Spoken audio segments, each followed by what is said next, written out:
Të nderuar besimtar, jemi në javën e parë, në xhuman e parë të këtij muaji të bekuar të Ramazanit. Erdhi ky muaj dhe pritëm atë me gëzim dhe me besim. Por gjithsecili prej nesh e din që koha, minutat dhe çastet e tij nuk janë të përhershme. Ejame ma'dudat, thot Zoti jon, disa ditë të numruara, disa çaste, disa momente të shkurtëra janë ato. Jeta e njeriut është e shkurtër ashtu siç janë të shkurtëra edhe ditët e këtij muaji të bekuar. Kalojnë shpejt sekondat, minutat, orët, kalojnë edhe ditët. Dhe vjen shpejt fundi i Ramazanit. Koha është e çmuar. Koha e këtyre ditëve dhe netëve është e çmuar. Ne kemi një thënie shumë të bukur kur themi koha është flori. Prandaj secili prej nesh le ta shoh këtë muaj, le t'i shoh këto ditë dhe këto minuta si çastet e fundit. Kaloi java e parë, mbaroi pothuajse 7 apo 8 ditë dhe shumë shpejt do të kalojnë edhe ditët e tjera. Allahu i lartësuar na ka folur shpesh dhe shumë për kohën në Kur'an, duke na sjell shembuj të ndryshëm që të na bëj të përkujtojmë se jeta e kësaj bote është shumë e shkurtër dhe se përfundon shumë shpejt dhe se shpejt vjen çasti, momenti dhe llogaria jon para Zotit të gjithësisë. Thot Zoti jon në surën Kahf, ajeti 45, tregoj njerëzve shembullin e jetës së kësaj bote. Si është jeta e kësaj bote? Thot Allahu i lartësuar, ajo është si uji që unë e lëshoj nga qielli. Bimësia në tokë përzihet me ujin, pastaj bëhet si bar i thatë të cilin e shpërndan era. Kaq e shkurtër është jeta jonë. Si cikli i rritjes dhe i vdekjes së një bime, si cikli i rritjes dhe i tharjes së një bime apo një peme. Shumë shpejt kalojnë minutat tona. Secili prej nesh e ka të regjistruar çastin e ardhjes në dunja dhe momentin e ikjes në të. Dhe shumë Zoti na ka folë në Kur'an dhe na ka thënë se kur njerëzit të pyeten në botën tjetër sa qëndruat në dunja, do të thojnë një gjysdite apo një ditë. Një ditë të shkurtër kam qëndruar, pavarësisht që ti ke bë 80, 90, 100 e ca vite në dunja.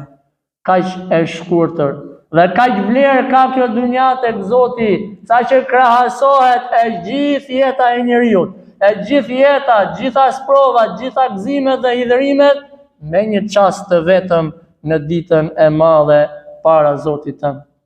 O ti vlla, o musliman, kujdesu për kohën tënde. Koha jote është vetë jeta dhe vetja jote. Prandaj, le ta shoh gjithë secili prej nesh me çfarë po e mbush jetën e tij.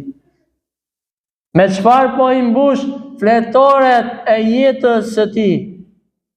Për gëzime të mëdhaja për ata njerëz të cilët jetën e tyre e kanë të mbushur me punë dhe me vepra të mira. Për gëzime të mëdhaja për çdo person i cili ju drejtua Zotit të tij duke ju përgjigjur urdhrit Zotit. Wasari'u ila maghfirati min rabbikum. Nuk ka kohë, thot Zoti, nuk ka kohë për të humbur, por nxitoni, shpejtoni drejt faljes së gjunaheve nga Zoti juaj. Allahu po të thret dhe po të nxit o musliman, o muslimane, nxito se nuk ka kohë. Koha është e shtrejtë.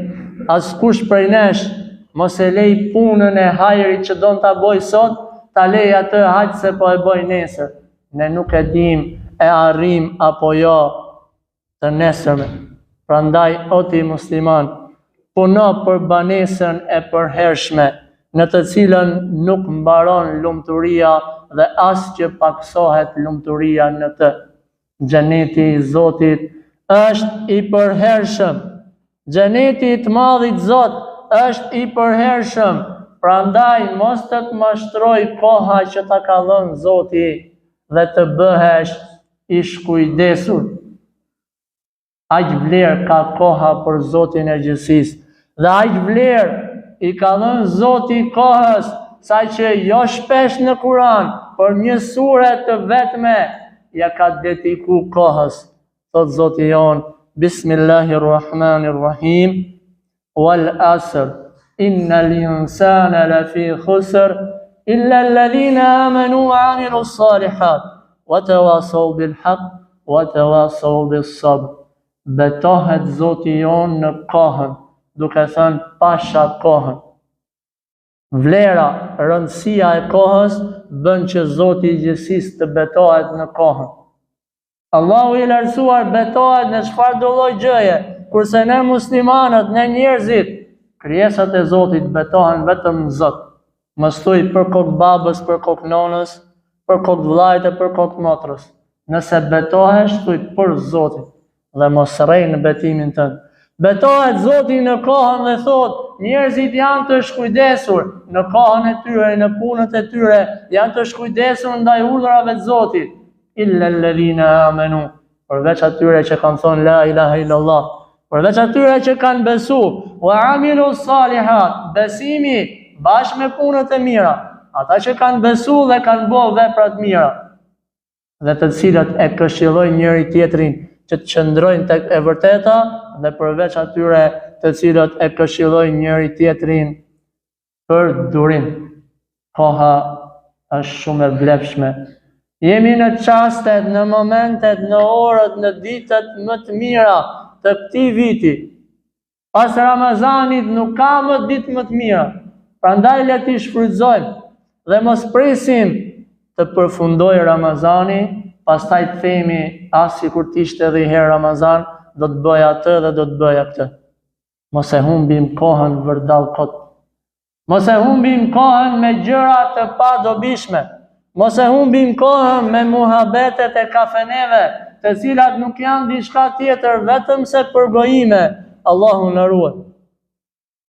E dini çfarë thoshte njëri nga dietarët, kur i shikonte njerëzit që vinin vërdall kot, rrinin në rrugë duke bërë muhabet, shko sa një vend në një vend tjetër, thoshte, nëse do të shitej koha e dikujt, unë do shkoja t'ja blija kohën dhe ta shfrytëzoja atë në punë dhe në vepra të mira.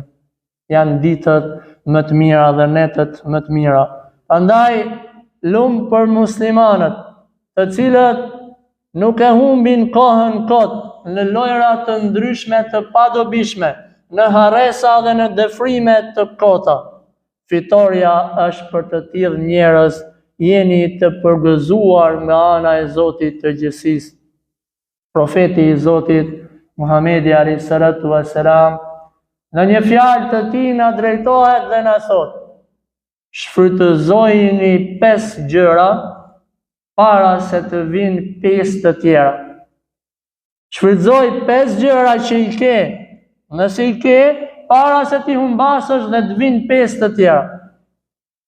E para, thot Muhamedi alayhis salam, shfrytëzoje rinin para se të vi pleqëria.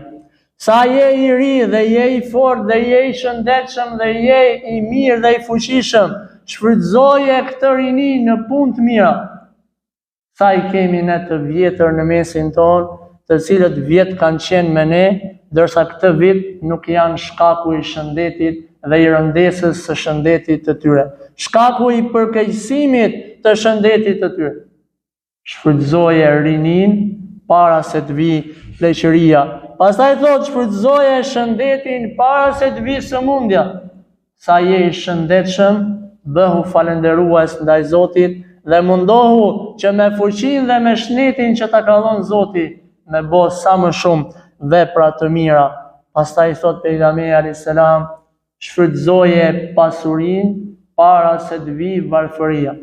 Për sa kohë je i pasur, mos bridh lokaleve më të shtrenjta, mos i bli rrobat më të shtrenjta dhe të harxhosh pa limit. Ndoshta Zoti ka caktuar për ty një të ardhme të keqe, prandaj mundohu ti je shfrytëzues i pasurisë tënde për sa kohë e ke atë, para se të vijë një çast, nëse e ka caktuar Zoti që është varfëria, e pastaj të ngelesh me duar të lartë. Pastaj thot pejgamberi alayhis salam, shfrytëzoje kohën e lirë para se të zihesh me punë. A një njeri është pa punë, i thua hajde namaz, hajde lexojmë Kur'an, hajde mësojmë Kur'an, thot s'ka mundësi për moment. Derisa vjen koha, fillon një punë dhe s'ka mundësi, pastaj vërtet me lëviz, i thua hajde, thot jam punë. Shfrytëzoje kohën e lirë. Për sa ke kohë lirë, mëso, studio, bëj diçka të hajrit, diçka të dobishme, para se sa të vi koha në të cilës nuk do të jesh i lirë. Dhe e fundit, thot Muhamedi alayhis salatu wassalam, shfrytëzoje jetën para se të vi vdekja. Për sa kohë që je mbi dhe, mundohu të shtosh punët dhe veprat e mira, sepse vallai sa njerëz janë në dhe do donin që një ditë agjërimi ta mbajnë. Nëse ne jemi akoma gjallë dhe mbi dhe e qelim, Allah na ruaj, dhe e prishim agjërimin dhe s'dum të ndim për agjërim. Për sa kohë je gjallë, bëj punë të mira para se sa të të vi ty vdekja, dhe kije parasysh një çështje, çdo punë që ti e vepron është ose në dobin tënde ose në të keqen tënde. Nuk i bën dëm askujt vallai vetëm se vetes, dhe nuk i bën dobi askujt vetëm e vetëm se vetes tënde. Pejgamberi alayhis salatu wassalam thot, në dy gjëra, në dy mirësi, njerëzit janë shumë të shkujdesur. Në shëndetin e tyre, kur janë mirë me shëndet janë të shkujdesur, kur shkojnë në spital, atje i kujtohet sa mirë kam qenë, kur kam qenë mirë me shëndetin tënd. Kur i harxhon atje lekët e tij, kur harxhon mundin e tij, stresin e tij e gjitha me radhë, atëherë i kujtohet mirësia e shëndetit. Dhe në kohën e lirë, thot pejgamberi alayhis salam, janë të shkujdesur shumica e njerëzve, ndërsa Ibn Omeri, Allahu qoftë i kënaqur me të, thot, nëse të vjen darka, thot, mos e prit mëngjesin, e nëse të vjen mëngjesi, mos e prit darkën. Qa do të thot, çdo punë, çdo çast dhe çdo moment, mundohu që ta shfrytëzosh atë sa më shumë në punët e hajrit. E lutim Zotin ton na fali dhe na mëshiroj të gjithëve.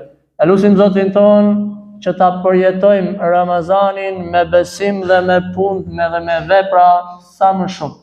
E lutim Zotin ton ta bëj të dashur për ne Kur'anin, ta bëj të dashur për ne pejgamberin alayhis salam, të bëj të dashur besimtarët në mesin e njëri tjetrit. Allah në falë dhe në mëshiroft të gjithve, ashtu siç na ka bashku Zoti jon në këtë vende, na bashkoft të gjithve në xhenetet e larta. Subhanak Allahumma bihamdik, ashhadu an la ilaha illa ant, astaghfiruka wa atubu ilayk.